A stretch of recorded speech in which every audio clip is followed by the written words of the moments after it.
Does anyone here know what a croaker sack is? I know you do.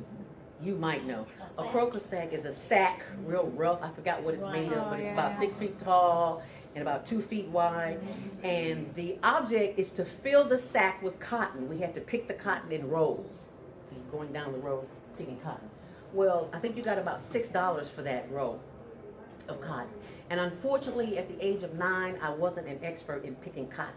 So at the end of the day, we would have to go to what I call the cotton master, the man who would weigh the cotton, who would pay my aunt for the cotton. And instead of getting $6, I think I got 50 cents my first day. And that might be an upgrade. It might have been a quarter, who knows. So in other words, I didn't do very well. And she told my aunt, she said, "You see that little old gal over there? She gonna never be nothing."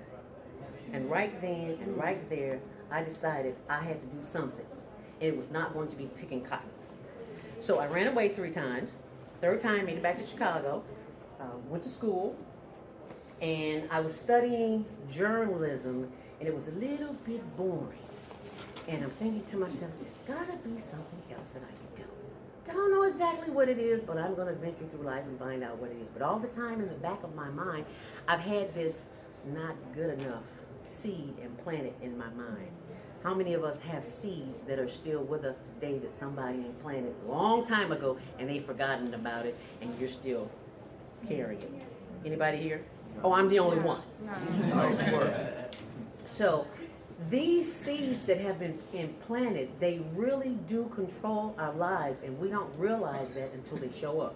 Mine showed up when I ran away and came back to Chicago. It showed up when I went to school, when I said to myself,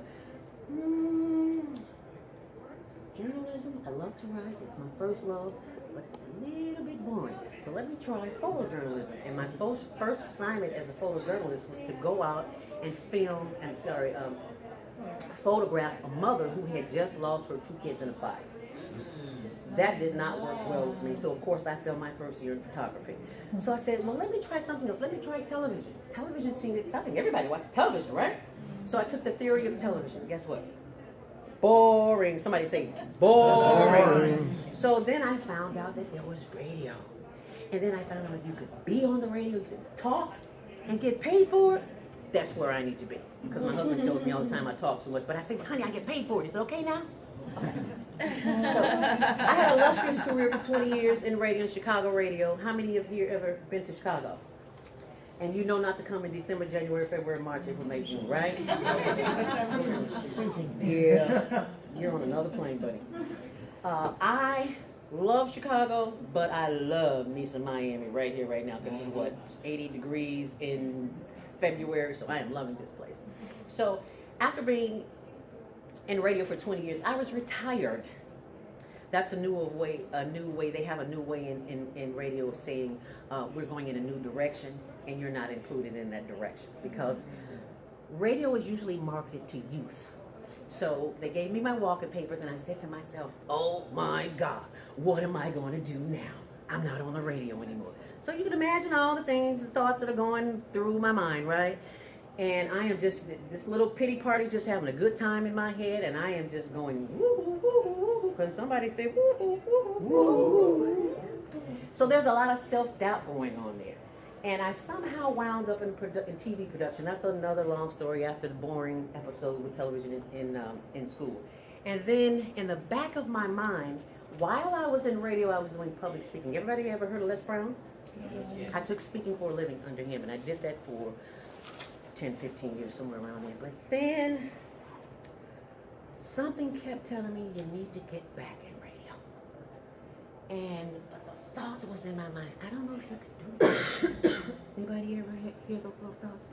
Maybe you can't do this. Okay. If you wanna fly, you have to give up the things that weigh you down. And the things that weigh you down are often in between your ears, are they not? It's those thoughts. Because we are programmed for negativity. See that little bounce in there? See that little thing right there? TV? How many of us watch TV? Oh, one person in the room, right? Let's be honest. Okay, how many people watch more than 1 or 2 hours of TV a week? And how much time could you spend better doing something, working on your dream than watching TV?